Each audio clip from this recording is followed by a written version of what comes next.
system-wise, design-wise, it's very important for leaders to ask themselves, how many people can I actually manage day to day?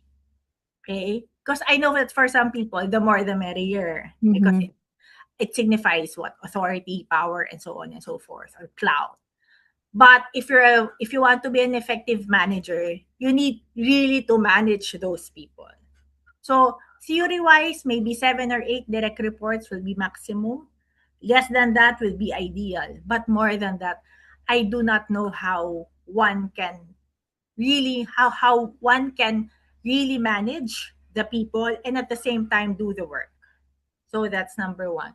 Secondly, I know that most leaders would not what do you call this would not bother about the system or how a job is created or how a job is designed.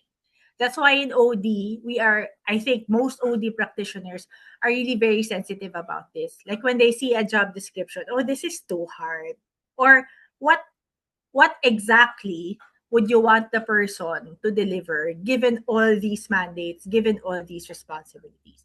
And that's just the job description. It's very different on a day-to-day basis. So you have a job description and you have so many things going in what they call this, you have so many deliverables that are not or that are beyond the job description.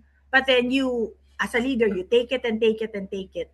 So the design or the system or the job design is already messed up to begin with.